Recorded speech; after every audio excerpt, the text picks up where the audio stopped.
Hello, everyone. I'm Deyasini Roy, and I welcome you all to the Stories of the Indian Diaspora series with reference to TMYS Review's June 2021 project that is inviting stories on the Indian diaspora. This is basically to investigate the ambition based movement under our annual theme of migration, resettlement, and displacement. We are honored to present Dr. Nyla Ali Khan. She currently teaches at the Rose State College and the Oklahoma City Community College. She was a former visiting professor at the University of Oklahoma and former associate professor at the University of Nebraska-Kearney. She is the author of 4 books, including The Fiction of Nationality in an Era of Transnationalism and Islam, Women and Violence in Kashmir between India and Pakistan, and several articles that focus heavily on the political issues and strife of her homeland, Jammu and Kashmir, India. In May 2015, she was the first Kashmiri woman to be nominated and accepted as a member of the Advisory Council for the Oklahoma Commission on the Status of Women. In March 2019, she was appointed Commissioner of the Oklahoma Commission on the Status of Women by Senator pro tempore of the Oklahoma Senate. We welcome you, ma'am, and a very good morning to you. Good morning, Also, Destiny. Thank you so much. we have Dr. Sarif Banerjee joining us today in the session. Dr. Sarif Banerjee is an associate professor at Mahitosh Nandi Mahavidyalaya, Hooghly, West Bengal, a government-aided college affiliated to the University of Calcutta. With 17 years in teaching, his areas of interest are Shakespearean dramas, gender and culture studies, romantic poetry, post-colonial literature, and post-humanism. He has conducted one-to-one online interviews of academic stalwarts like Francesca Ferrando, Bill Ashcroft, Paul Sherrod, Evangelia Vasilescu, and Seminatic Tas. He is also presently an Education Ambassador India of International Organization of Educators and Researchers Corporation, Philippines. We welcome you, sir. Thank you. Thank you, Deyasini. Yeah. So I would like to begin today's session by asking ma'am about her first book called The Fiction of Nationality in an Era of uh, Transnationalism, where uh, you have examined the writings of Naipaul, Rushdie, Amitabh Ghosh, and Anita Desai, and also provide an objective view of how transnationalism can distort impressions of reality. If you could tell us a bit more about your first book. Thank you for that question, Deshini. The fiction of nationality in an era of transnationalism was my PhD dissertation, which was Okay. published as a book by Routledge in 2005. So you are absolutely correct. In that book, I examined the works of 4 South Asian writers, Salman Rushdie, V.S. Naipaul, Amitabh Ghosh, and Anita Desai. And I look at the intertwined topics and issues of the resurgence of religious and cultural fundamentalisms in South Asia, nationalism, and transnationalism. I also look at how, although we live in the era of globalization, globalization and transnationalism um, have not led to an, a questioning, an intelligent interrogating of fundamentalisms and monoculturalisms. On the contrary, transnationalism can lead to the unhealthy and uncritical romanticization of cultures of origin. And because transnational subjects are geographically and physically removed from their countries of origin, they are safe from the economic depredations and political oppressions that exist in their countries of origin. So, from a distance, it all seems very romantic, it all seems glorious, and every aspect of the culture of origin, the country of origin, is glorified. There is no critical distance that is required to understand, interrogate, and challenge the resurgence of monocultural identities, of political identities that do not accommodate diversity, that do not accommodate multiplicity of points of view. And in the fiction of nationality, in an era of transnationalism, I interrogate these works of fiction through a historical lens, and I also look at history more closely and examine history through these works of fiction. Does that answer your question? Yes, ma'am. Yes, ma'am. Yes. Absolutely. Absolutely.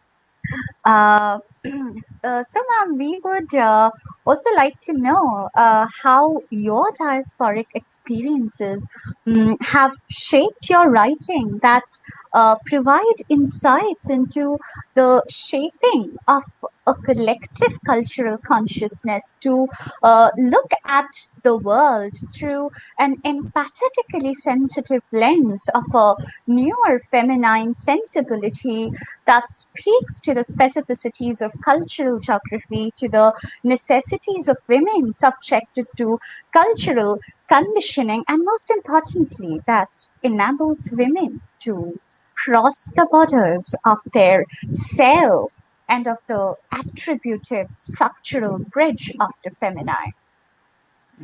That's an excellent question. Thank So, you. living and working in the diaspora has been a liberating experience for me. You see, first of all, I would like to tell you a little about my upbringing in the Kashmir Valley. So, I was raised in the Kashmir Valley in an environment that was pluralistic, Mhm, that recognized diversity of cultural, religious, and linguistic identities, that recognized the emancipation of women as a goal. I was raised in the Kashmir Valley in the 1970s and the 1980s at a point when the people of Jammu and Kashmir had a sense of selfhood. They had a sense of nationhood.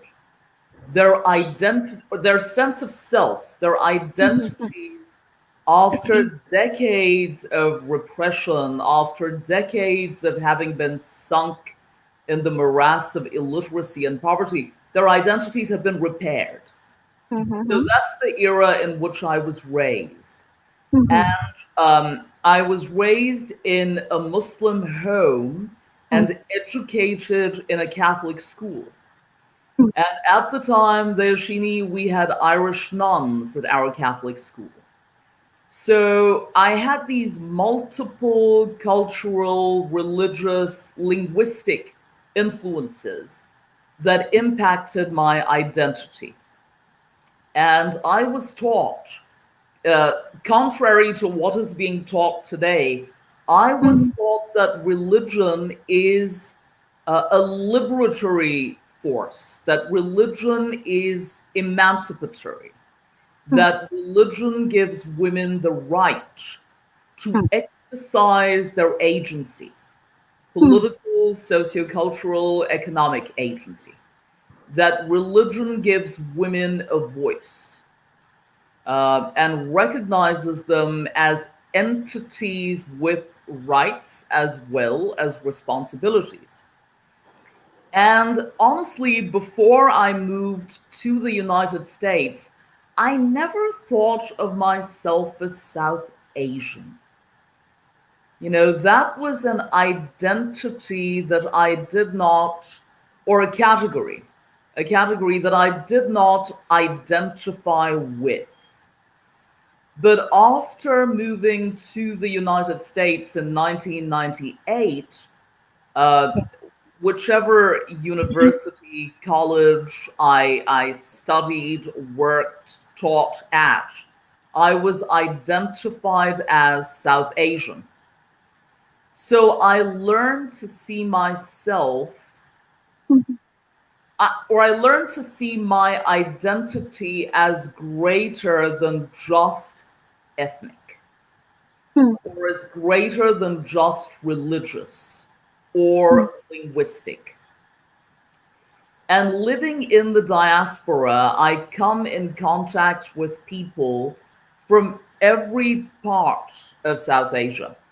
So I have a lot of Indian friends, colleagues, students, Pakistani and Bangladeshi friends, colleagues, and students.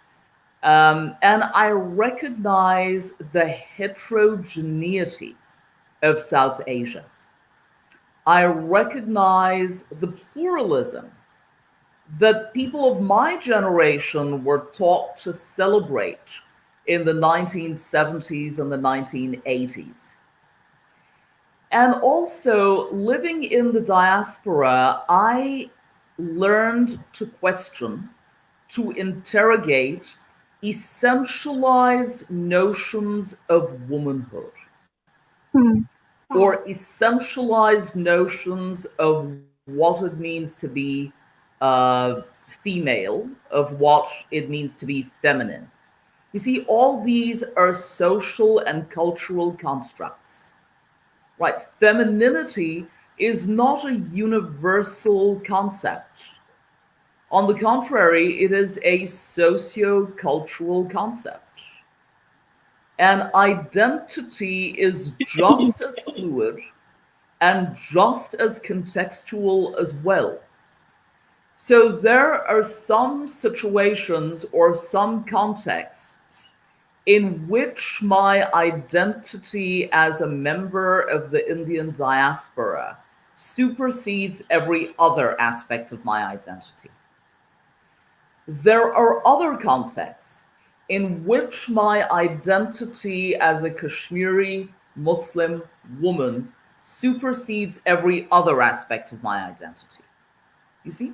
So identity is, and there are other identities in which I'm identified as a transnational woman. So able to cross borders and boundaries with ease and facility. Now, I will tell you that that ability to blur boundaries or to cross boundaries with ease and facility doesn't come easily. Because as you, I think as you kind of alluded to in your question, we are all conditioned or socialized to think of ourselves a certain way, to behave a certain way, to conform to sociocultural norms. That is how we are conditioned. Now, I will, although in my childhood and adolescence, I was fortunate enough to be exposed to various cultural, religious, and linguistic paradigms, but the society as a whole was patriarchal. The society as a whole was conservative, right? And as is the rest of South Asia, really. And women are conditioned to conform to conservative sociocultural norms. And now, with the resurgence of religious fundamentalisms in South Asia, I think women are being pigeonholed with greater aggression in this day and age. Women are required to conform to regressive sociocultural norms with greater aggression. So, living in the diaspora, I recognized my ability or my agency to define myself, to broaden my identity. And here, I could be open minded. I could work with people of other cultural, political, religious leanings in order to identify our common values, our common interests, and then build common ground. Build common ground to solve issues or problems that we all face. The one bond that that brings us all together, or Absolutely. that strengthens us as a group, Yeah. is humanity. Is Mm. humanity really? Yeah, of course. Yeah. And here in the diaspora, I Mm-hmm. see people working to revive humanitarian Mm. aspects of religions that they are affiliated with. You see, so working with, for instance, working on the Oklahoma Commission on the Status of Women, Mm-hmm. or working with the Interfaith Religious Alliance of Oklahoma, the Women's Interfaith Religious Alliance of Oklahoma City, I have learned to see how we can all come together, how we are all plagued by the same problems, and we can all come together to resolve those issues. Religious fundamentalisms or cultural fundamentalisms really undermine everyone's identity. Religious fundamentalisms portray the world in terms of black and white. And that is an inaccurate and fallacious portrayal. Because as we all know, the world is a lot more complex. A year ago, Deyasini, the entire world was hit by the corona pandemic, Yeah. right? All of us were plagued by that pandemic. And that was when we realized that we Mm. all needed to come together as Mm. one. We all needed to work as one Mm. one group Mhm. in order to survive, in order to live, in order to make the world habitable again. You know, so Mm. really, Yeah. living in the diaspora has been very liberating for me. Questioning That essentialism, was very Okay. questioning insightful, ma'am. essentialized Uh, identities. Okay. So that was next, really insightful. Yeah, I would I'll now take you up request on the yeah. Sir to continue with his questions. I'll take you up on that South Asian identity, and I would ask you what would be your views on the evolving concept of the working South Asian women in America, or to be more specific, is it a multi-layered identity that you, as a South Asian, as a woman, as a follower of Islam, and as a professional teacher, experience in America? Again, that's a very good question, Sarah. Absolutely, identity is multi-layered. And I learned to recognize living in the diaspora how my identity is mediated not just through my own history, but through my culture, through my class, through my level of education, and also through the school of religious thought that I most identify with.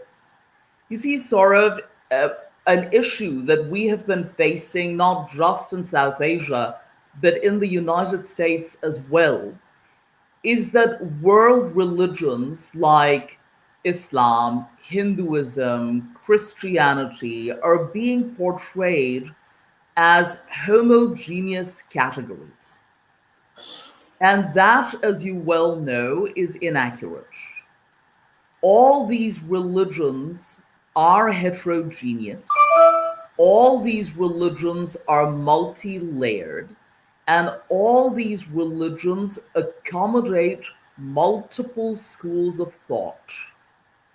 So, when I started teaching in the United States in the late 90s and early 2000s, one of the classes that I taught was Women in the Muslim World.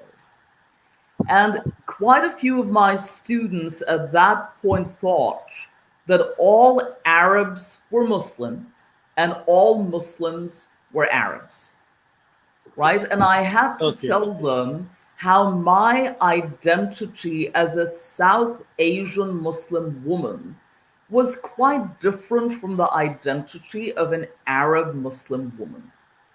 Because a very strong layer of who I am is cultural. And that culture is pluralistic. That culture is diverse. That culture is a mosaic that Yeah. comprises multiple paradigms, multiple schools of Absolutely. thought. So the identity of the evolving South Asian woman in the United States is complex. It's multi-layered. It really is a mosaic. It is a mosaic that comprises historical, cultural, religious, linguistic layers. And what amazes me, interests me as well, is the ability of the professional South Asian women I come in contact with to again interrogate essentialized notions of womanhood, to interrogate what it means to be, within quotes, an Indian woman, a Mm. Pakistani woman, a Right. Bangladeshi woman, right? Right. Those are Right. homogeneous categories that are created Mm. for political convenience. And those categories serve the interests of the powers that be. So, Right. what exactly is an Indian woman? What exactly is a Pakistani woman? Right?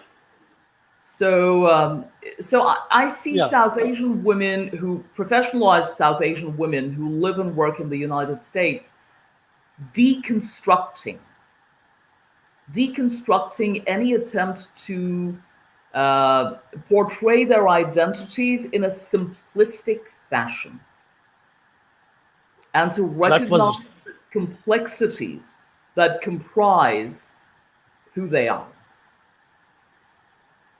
that was very well explained indeed. Yeah. Thank you for that. And I'm going to take you up on that homogeneous and liberal things that you said. So sadly, recently, violence against the Asians, the blacks, and the Hispanic people in America is reported very frequently. Would you agree that America can still be called a melting pot? And what about the American dream? Is it only accessible if you are white? What I mean is that do you think that there is a kind of a glass ceiling for the people with the hyphenated non-European identities, like say the Asian Americans, the African Americans, and so on. Of course, there may be exceptions like Barack Obama, but generally speaking, is what I saying true? Well, again, very good question. So, Thank you. um, white privilege is a reality. Male privilege is a reality. America, one of the metaphors used for America is the melting pot, as you pointed out. The other metaphor used for America is the salad bowl. And although America comprises people of several racial groups, ethnic, linguistic, religious groups, it cannot be denied that there is one dominant or hegemonic racial as well as religious group, really. And in the past several years, what we witnessed the world over, in America, South Asia, other parts of the world as well, has been increasing polarization. You see? So the world has been Yes. in a state of flux. And globalization has not had a trickle down effect in every part of the world. Globalization has not had a trickle down effect in every part of the United States. The United States is not just New York and Los Angeles. There are several parts of the United States, several groups in this country that are still that still live in the swamp of poverty, that still live in the swamp of semi-literacy, and they do not have access to the American dream. So it's not just minority racial or ethnic groups like African Americans, Hispanic, Asians, but even poor white people Hmm. do not have the same access to the American dream as wealthy white people, right? So they are marginalized as well. And during the COVID era in particular, unemployment rates have been quite high. Disillusionment has been terrible. Demoralization has been terrible. Isolation, lack of economic avenues of employment, all that has led to mental health issues, right? Right. Again, because of which we saw the exacerbation of polarization.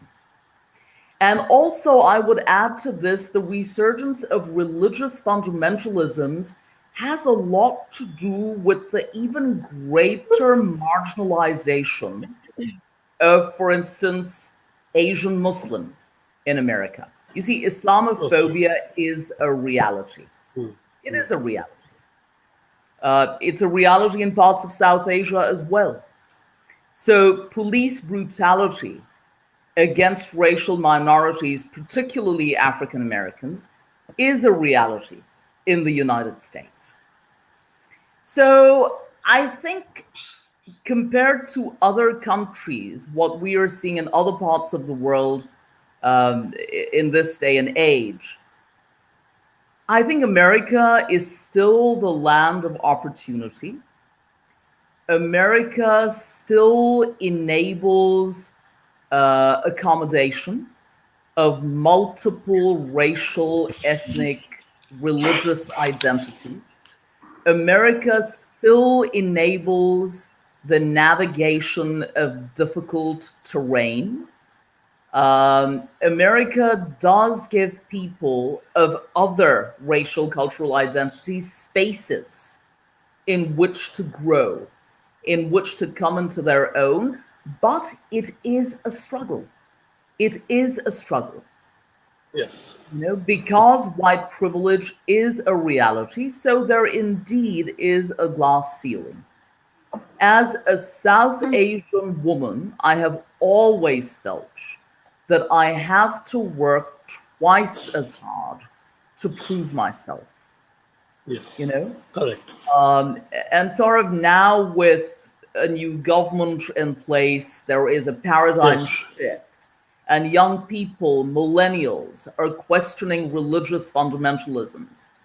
But there was a time when Islamophobia in the United States was so rampant and so pervasive that I felt that I had to tread very carefully as a Muslim woman.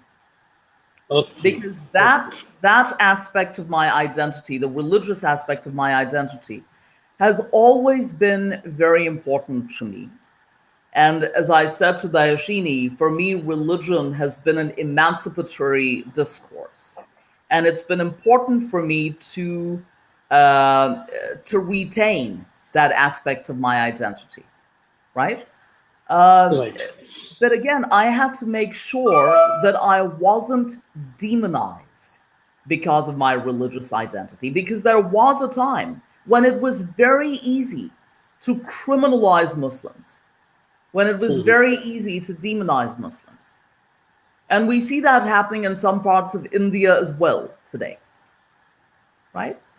So yes, these are the terrain is not smooth for immigrants. The terrain is not easy, and navigating it can be a challenge, but it can be just as exciting because on the way we make alliances.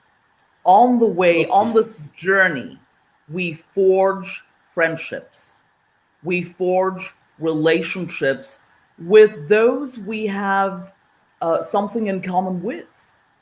And what has helped me along this journey is the ability to empathize with others, the ability to understand where they are coming from.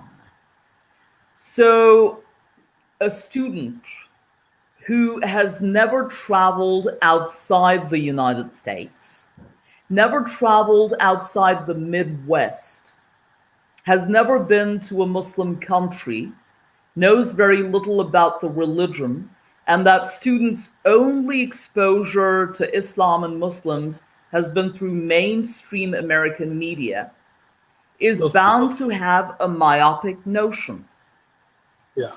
of Muslim culture, Islam, etc. So it has been important for me to cultivate the sensitivity to recognize where such people are coming from, to remain open minded to differences of opinion, and to respectfully interrogate stereotypes, and to enable my students to question their own stereotypical notions. I think that requires Yeah. Yeah. empathy, that really requires a lot of open mindedness. And it's not an Okay. easy So thing to cultivate. we have to move on. So even if you didn't say so in so many words, I can read between the lines. Time is ripe for self-introspection and whiteness studies for the white people in America. So moving on to my next question. Yeah. Uh, Please allow me the audacity of saying that Descartes had said, quote, I think, therefore I am. But now it seems to have changed into I am seen on mainstream and social media, therefore I am. But following this recent phenomenon of being audio-visually validated, do you think that there is a conscious attempt in America to be socially and politically correct in selecting people to high posts? Or is it really truly based on talent and merit, as you are referring to in your last answer? I'm saying this because prominent news channels around the world, American ones included, always highlight and glorify such representations in the government offices and the corporate offices. And the second part of my question is, do we in India make more of the people of Indian origin than they ever think connected to India themselves? I am, of course, keeping in mind Kamala Harris here. So, would you please comment on this? So, yeah, repeat the second part of your question, Sarah. Do we make I was more? saying that do we people in India make more of the people of Indian origin than those people ever think they are connected to India? And of course, I'm keeping Kamala Harris in mind when I say this. I mean, people Okay, like that's Kamala Harris. okay. Good, good. I would like to respond to the second part of your question first, right? Okay. Yeah. Again, Saurav, the category Indian diaspora is not homogeneous. It is just as diverse as the Indian nation, right? And it's important to recognize that. Some members of the Indian diaspora were raised in India, like me, right? I spent my formative years in Kashmir and New Delhi. So my emotional connection with my land of origin is much greater than that of my child Hmm. who has not been raised in India or in Kashmir, right? I speak my native language, unlike my child. I respect my cultural traditions, rituals, and try to maintain them here as well. I straddle two cultural identities, unlike my child. For True. her, America is her home, Oklahoma is her home, and India or Kashmir, New Delhi, Kashmir, those are places where she goes on vacation, right? Now, someone like Kamala Harris, who is half Indian and wasn't raised in India, a significant part of Kamala Harris's identity is Jamaican. Hmm. And really, during her political campaign, while she was on the campaign trail, and before she was sworn in as well, that part of her identity, the Jamaican part, was highlighted a lot more than the Indian part, right? And Yeah. although she was raised by her mother, who was a single parent, and Kamala Correct. Harris spent time in India with her relatives, but she never lived there. She wasn't raised in India. So her relationship with the subcontinent would be quite different from that of someone who spent her formative years in that country, right? So again, it's important to recognize that the Indian diaspora is heterogeneous. And also, some members of the Indian diaspora are a lot more invested in their country of origin. That investment is constructive for some, not as constructive for others. As I pointed out in my response to Deyasini's question, every transnational subject does not have a constructive approach when it comes to her or his country of origin. So there are several transnational subjects who have supported financially, emotionally, and intellectually fundamentalist movements in their countries of origin, right? And we have Okay. evidence to substantiate that claim that I just made.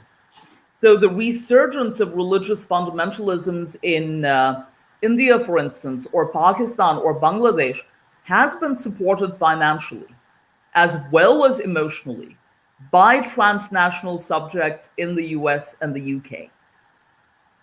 And at this point, I'm thinking of the demolition of the Babri Masjid in particular. And I'm thinking of the saffron wave in India as well, which was supported by some transnational subjects, right?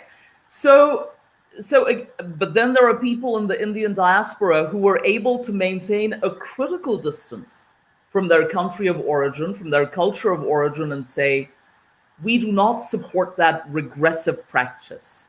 We do not support that regressive political ideology. You know, Yeah. so that And is the one first, response. Yeah. yeah, the first part of my question Which could you is repeat promoting that? Sorry, people. I'm sorry. Yeah, I just asked, is there a kind of a representation in selecting people to high posts, or is it actually truly based on merit and talent? Well, so your question is about whether tokenism exists or not. Yes. So I would say that tokenism exists in several organizations as well as several institutions, right? So there are several legislatures, for instance, across the United States and in various parts of the world, to which women get elected, and sometimes those women are treated as mere tokens. You know, they are in the minority, so not really able to bring about policy reform, legislative reform. All they do is toe the line, but you have the token black woman, or the Yeah. token Asian woman, or the token Muslim woman. So I think that tokenism exists in several institutions, but at the end of the day, and I'm talking about my own experience, tokenism might open a few doors for members of, for instance, minority racial groups or gender linguistic groups, might open a few Okay. doors. But at the end of the day, you've got to prove yourself as a Right. contributing member. At the end of the day, and I'm talking about my own experience, there is a sense of accountability. There is a Right. transparency that comes into play. And again, I see this as an immigrant. You see, because I am an immigrant, because I am a member of the South Asian diaspora, I feel like I am held to account. I am held to account. So, I might be the first Kashmiri woman on the Oklahoma Commission on the Status of Women. I might be the first Kashmiri woman elected a state commissioner, which is great. So there might be some tokenism there, but then I work extremely hard to prove myself on that commission. Any No doubt project, about that. No doubt about that. any project that I organize on, for instance, recently I organized a project on the epidemic of human trafficking in Oklahoma and legislative changes that we require to rehabilitate victims and survivors of human trafficking. I worked my tail off to make that project successful, and I put the pressure on myself because I belong to a different racial, ethnic group. So I put that pressure on myself. I felt the need to prove myself, you know? Kudos So to I you. think, Hats off to you, really. thank you. So I think those of us who are in the minority, whether it's as women, as South Asians, whatever, when we're in the minority, we get noticed a lot more. It is much easier to stereotype us because there are so few of us. And there is also the pressure on us to toe the line. So exercising our agency, proving ourselves, recognizing our own uniqueness, and then going on to prove ourselves, and making it to a position where we are empowered enough to bring about policy change, legislative reform, that takes a lot of work, but it is Right. extremely gratifying. It is very gratifying. Okay. Thank you for this answer. And Deyasini, please take over. Yes, yes, yes. So, ma'am, you were talking about the heterogeneity of the Indian diaspora. So, I would like to ask you that how would you define the term identity with regard to your own struggles that you mentioned in one of your interviews, not only with the complicated notions of political identity, regionalism, nationalism, but also with the effects of discourses of cultural and religious nationalism. Again, you and Sarah are asking great questions. All right. Thank you. So, Deyasini, conforming to whatever the dominant discourse is at the time, right? Religious, cultural, nationalist, conforming to it makes life easy. Allowing yourself to be placed in a pigeonhole might make life easy, but it makes life meaningless. And the Kashmir, as I pointed out a little while ago, the Kashmir that I was raised in, the India that I was raised in, was secular. It celebrated diversity. It celebrated its ability to accommodate multiple points of view.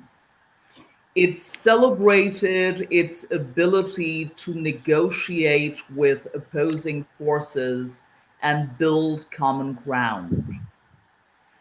But then what we saw in Kashmir in the late 80s, early 90s, and what we saw in mainland India as well, again in the 90s and then 2000s with the resurgence of the saffron wave, was attempts to stifle voices of voices that celebrated diversity, was attempts to stifle difference and really demonize difference. We saw a compulsion in Kashmir as well as in mainland India to conform to hegemonic notions of cultural identity, religious identity, right? And that can be terrible, because that destroys the soul, that destroys the spirit, that leads to political oppression, that leads to cultural myopia, and that leads to reductive notions of identity.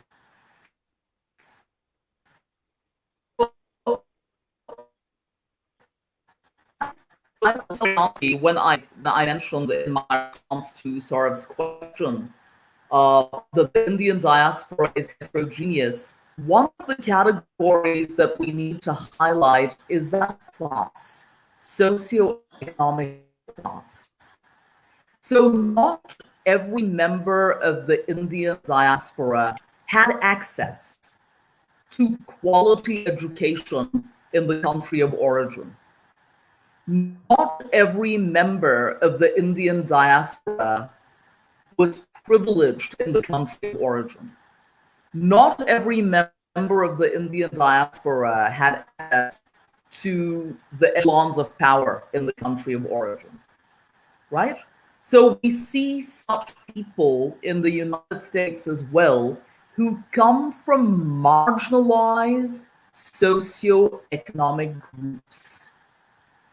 Who come, you see, caste, for instance, caste is still a reality in India, Deyasini, right? And I come across several members of marginalized castes in the United States who are finding their voice here and who are able to articulate their reality here and work to revive their subaltern cultures, their subaltern literatures. So that is happening as well.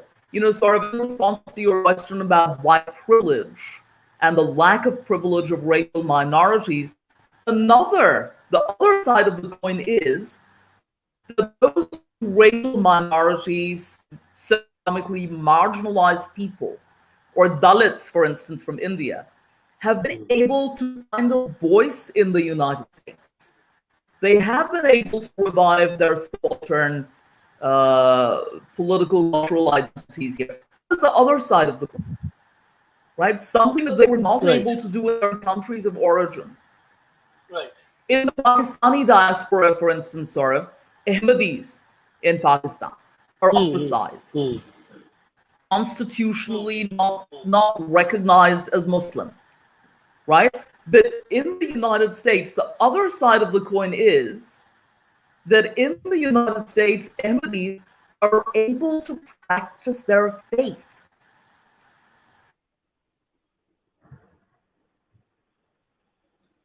I think we've lost her. She's Religious having some network literature. issues. Yeah, please continue. Can you hear me? Can you hear me now? Yeah, it's fine. It's fine. You Yes, can yes, continue. We yes. can hear you. We can see you. So they have been able to revive their religious literatures. That is the other side of the coin, right? So, Deyasini, I just lost my train of thought. Could you repeat your question? Yes. Deyasini, can you hear me? Yes, ma'am, I can hear you. So, ma'am, I asked you, how would you define the term identity with regard to your own struggles? Can you hear me? Can Yeah, you I hear can me? hear you now. I can hear you now. Yeah. Yeah, I was yeah, asking you absolutely. how you would define the term identity with regard to your own struggles that you had mentioned in one of your interviews, not only with the complicated notions of political identity, regionalism, nationalism, but also with the effects of the discourses of cultural and religious nationalism. Yeah. That's okay. So again, as I said a little while ago, identity is fluid. Identity is contextual. When we talk about hegemonic discourses or dominant discourses, hegemonic discourses are also shifting. So at one point in time, during my childhood and adolescence, the dominant discourse in Kashmir, or the hegemonic discourse, was completely different from what it is now, or from what it was in the 90s. So in the 90s, in that turmoil, the literal that we saw, several people were holding on to their religious identities with tenacity. Fear mongering. You guys hear me? Saurav, Deyasini? Yes, ma'am, we can hear you. Deyasini, Uh, Saurav? We can hear ma'am, you. yeah, we can hear So you. even today, South Asia, in the United States, several people hold on to their religious identities with tenacity. The fear of the other.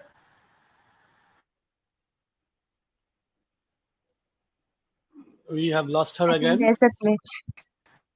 Can Yeah, you hear there's me a glitch. now? We wait. Yeah.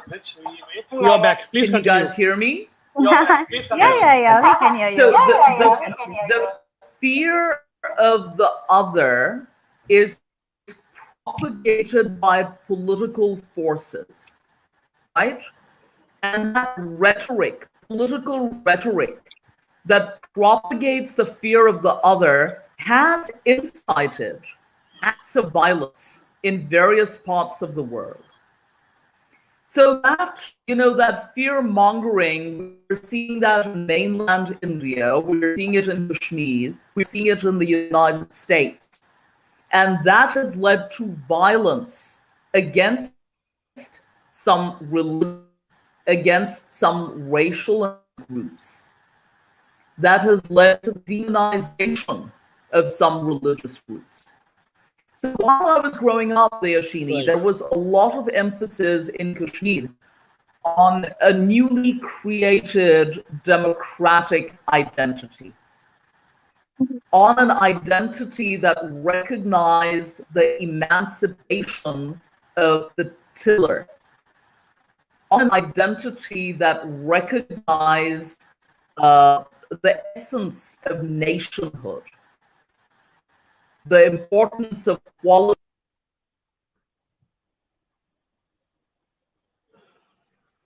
There seems to be some issue with her net connection. We've lost her, so we wait. Can She'll you come back. guys Yeah, hear she me is. now? She is. Yeah, perfect. Can you hear me? Yeah. Yeah, So there we was can a hear you. lot of emphasis on recognizing the youth as stakeholders in their own future, in the political process. Mhm. But then what we saw in the 90s was very different. So the hegemonic discourse of the 90s underlined religious fundamentalism, underlined political oppression, underlined militarization, militancy and militarization, you know? And in India, the hegemonic discourse was religious and cultural fundamentalism as well, right? India, the diversity of India was being eroded by the powers that be in the late 90s and the 2000s. Right. So in order to think beyond borders, in order to think, and really the only way problems can be resolved, political problems, economic problems, is when we learn to think beyond borders and beyond boundaries, right? When we learn to negotiate with one another and bring everyone to the table as a stakeholder. That is the only time we can resolve problems. And I'll tell you, as a Muslim woman, what I saw in the 90s in Kashmir, as well as in mainland India, was the pressure by forces of militancy as well as militarization to lead a life of conformity. I saw a reductive portrayal of the Muslim as someone who gets society. I had a reductive portrayal. Can you guys hear me? Can you guys hear me? Yeah, we can hear you. We can hear Can you hear but me? your voice is cracking up a bit. Yeah, that is what. Yeah, we can hear you, but your voice is cracking up. Yeah. I think we lost her again, and a wonderful conversation. I don't know, it has abruptly ended or not. We wait for a few seconds. Let's see if she is able to rejoin. In fact, she was giving brilliant insights, and we have a lot of information about things that we wanted to know. So we wait. She will be trying to come back. Yeah, Yeah, she she is. is back. Uh, okay. Since we are, can you hear me? Can you hear me? I can hear you. Hello? I can hear you. A point Yeah, I so, would like to since make. we have already- Saurabh, can you hear me? Yeah, I can hear you. I Just can hear you, one but point that your I would voice like is to cracking up a make. bit. Yeah. Can you? Am I clearer now? Am I clearer? Yeah. Please go on. Yes. Sort of a point I would like to make real quick is, can you hear me? Yeah. Can you hear me now? Yes. Yeah. Ma'am. Yeah. Okay, so a point that I would make real quick is that in the 90s and the 2000s, I saw the reduction of the native woman in mainland India and Kashmir as well to the repository of tradition and culture. So the native woman was seen as the one who passed on religious traditions to the younger generation. Her unique identity as an individual was not recognized. Her unique political, socio-cultural aspirations, educational aspirations were not recognized. Right? Right. Can everyone hear me? Yeah. Yeah, we can hear you, ma'am. So, in the political conflict we saw in Kashmir and in mainland India as well, any attempt to emasculate a community, any attempt to emasculate a political movement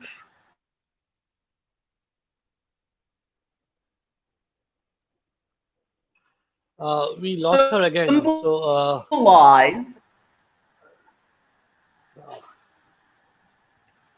we can see you now.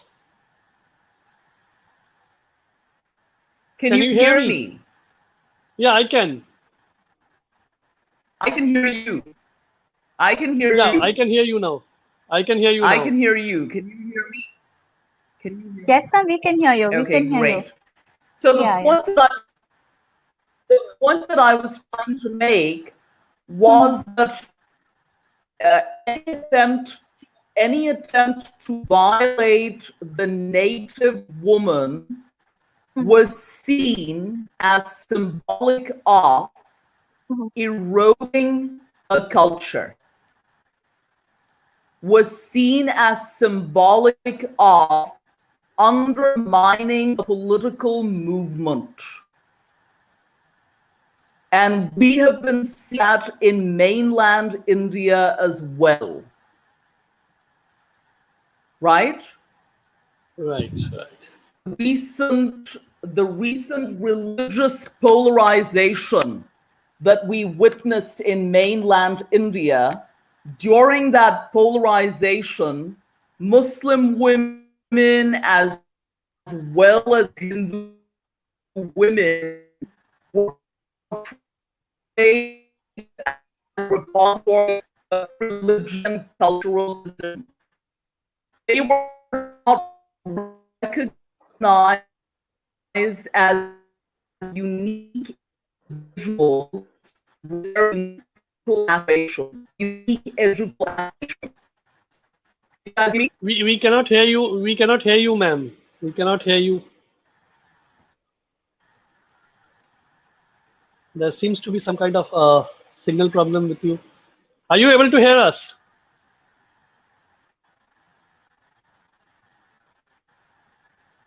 Would you please try to reconnect? Maybe leave and reconnect.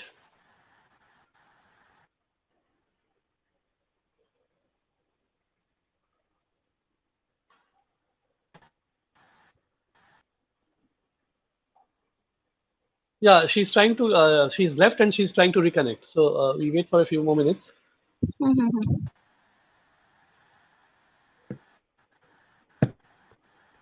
Yeah, she's back. So hope everything works fine this time.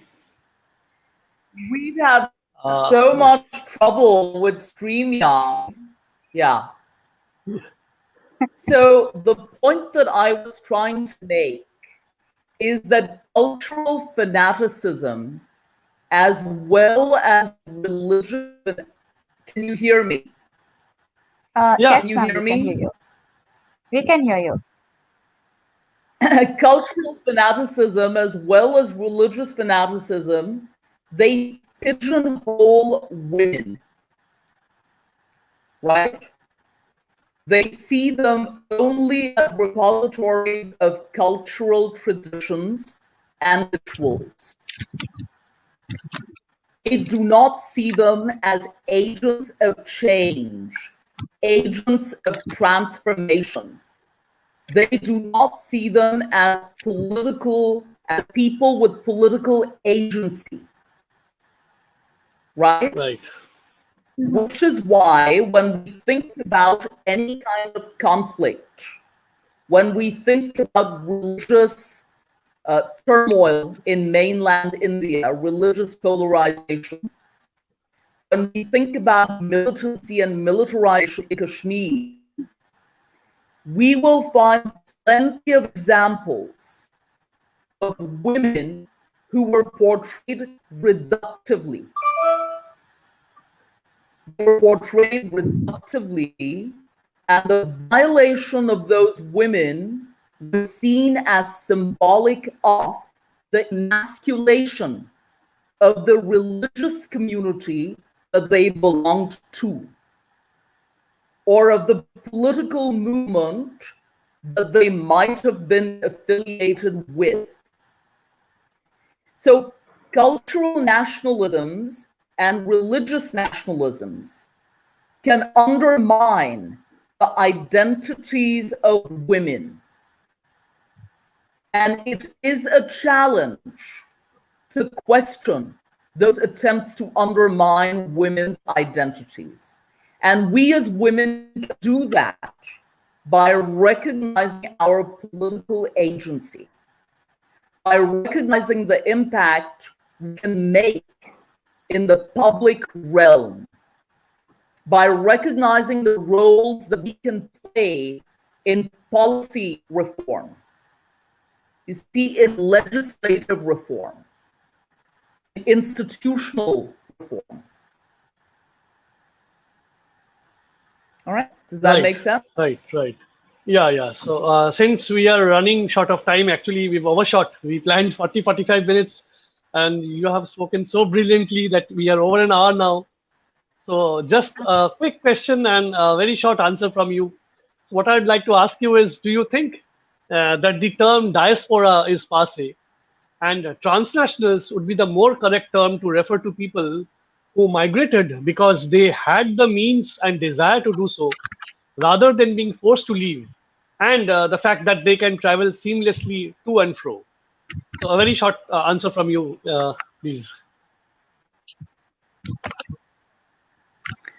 Oh my goodness, you ask me such complicated questions and then expect short answers. Well, okay, ma'am, take your time. Take your time. Again, not every transnational subject has the privilege to travel back and forth. There are several transnational subjects in the United States, members of various diasporas, who are here illegally.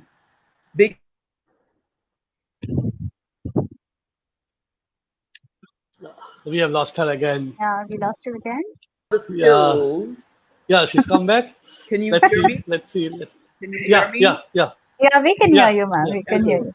So several transnational subjects did not have the financial means, the skills, the education to come to America as legal immigrants. And they have to find other means. So there are people here from several South American nations who are in the United States as illegal immigrants. They have their manual skills to offer, and those manual skills do not bring them much, just minimum wage, and menial jobs as well in this country. So not everyone has the privilege to go back and forth.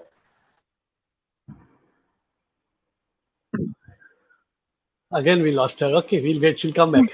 Yeah. You hear me? Yeah, she's back. Can you hear me? Yeah, she's back. Yes. We can. Not everyone has the privilege to play a role in policy reform, in legislative reform. I come across several students from Mexico, several students from Spanish-speaking countries who come from very challenging socioeconomic backgrounds. And those students have a hand-to-mouth living, or those people have a hand-to-mouth living in the United States. And they cannot dream of going to their countries of origin every year because for them, it is simply not affordable. Okay. Right. And then sort of also we still have the category of the political refugee. We still have the category of the political asylee. So there are several immigrants. Oh no. Republics, the Balkan republics, who are here as political refugees, or from the former Soviet Union. They have sought political asylum in this country. Right? Right, yes. So again, it's a very Absolutely. heterogeneous group. Yeah. With varied political compulsions. Yeah. Did that answer your question? Yeah, of course, it did. So Sora. And yeah. You were supposed to rein me in. You didn't do that very well. No, it's okay. It's okay. Doesn't matter. Doesn't matter. We don't want to cut short on knowledge. We don't. And but then we would have lost out on the knowledge that you had to share. It doesn't really matter. And since you are saying that we are asking complicated questions, let's move on to something simple. And Deyasini, I'll request Deyasini to read something from her creation, which perhaps will not be so complicated, and maybe she'll ask you something from there. Right. Deyasini, please. Yeah, yes. So, ma'am, this is a poem that I wrote last year, and the poem is inspired by Santosh Bakaya ma'am's award-winning short story, When the World Lost Its Marbles. So, here I go. The piercing cusps of Vasvan wafted across the borders of my senses in time. Senses glissading into the love of garlicky cenote. A cenote so deep as the endless waters of Ammi's soul, reverberating her words. You don't get the smell of garlic because I prepare it with immense love, especially for you. A cenote now open to the blue, blue sky, where the orangey clouds of basil and aspens crystallize into tiny blobs. She is gone. Oh, we lost her. She'll come back. She'll come I'm back. Don't back. worry. I'm here. Yeah. She'll come back. Okay, she's here. Continue, Darshini. Yeah. A cenote now open to the blue, blue sky, where the orangey clouds of basil and aspens crystallize into tiny blobs of a red, red rose, stretching out its little hands to brace the towering pine. Afloat at the edges of my Venitas mind, dissolving the borders of hatred in the blue waters of epiphany. So, ma'am, envisioning a community that is as deep as the fluid of epiphany, where borders blur and fissures join to pave the way for the education of the younger generation, for the restoration of humanity. You have come a long way. So, if you could tell us more about this enlightening voyage.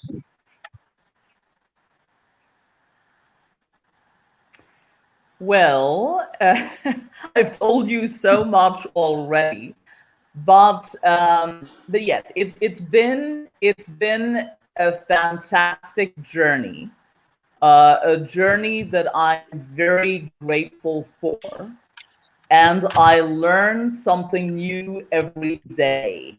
I feel like I'm given opportunities to grow and evolve every single day.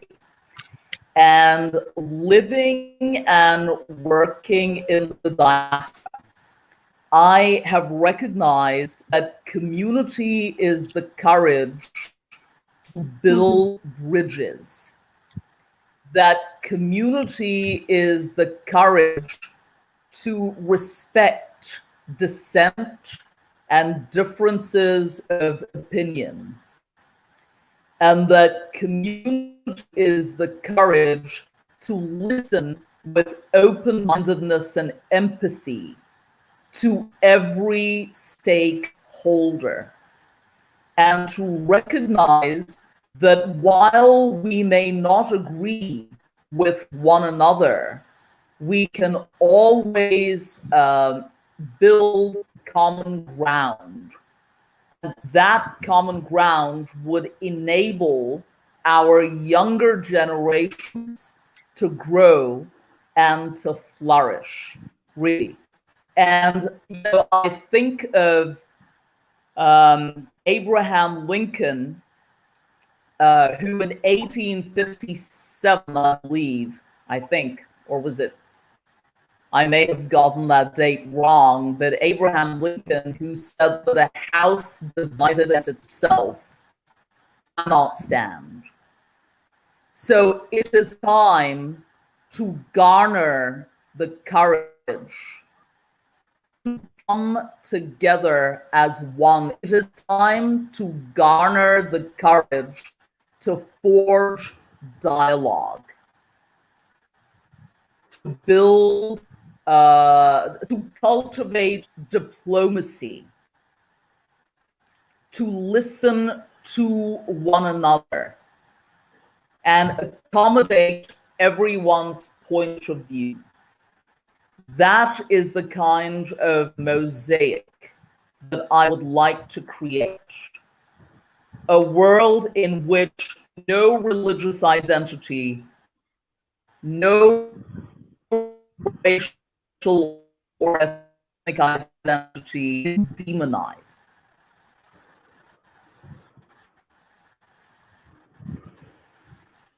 Right. I think we lost her And again. and you know, Deyasini Oh, no. and Deyasini and Yes, ma'am. Saurav, Yes, ma'am. the Yeah. note that I would like the note that I would like to end on is that living and working in the Midwest, which, as you know, is called the Bible Belt. You know, the Midwest, Hmm. Oklahoma is part of the Bible Belt. Mhm. So, and teaching at various educational institutions here, I recognized that America was not just Hollywood, that America was not just New York and Los Angeles. Most parts of America are rural. The economy in rural America is still agrarian. Rural America, agrarian America, has not seen the trickle-down effects of globalization. The kind of fear-mongering that we see in South Asia, we see that in rural America as well. There is a fear Right. that they are losing their racial uniqueness, their religious uniqueness, the fear that we see in South Asia also, the cultural nationalisms and religious nationalisms that we see there as well, you know? And this fear will dissipate. This fear will dissipate only when we bridge that gulf between the us and them.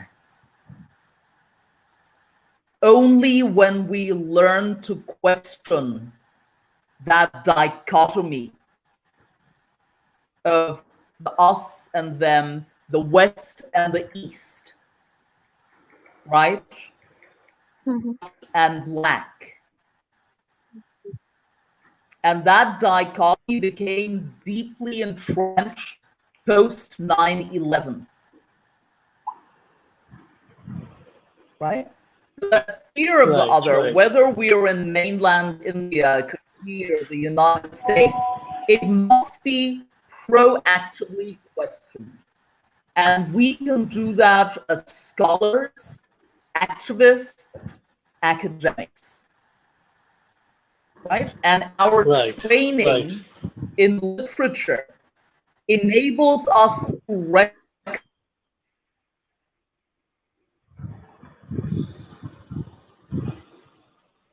We lost her again, it seems.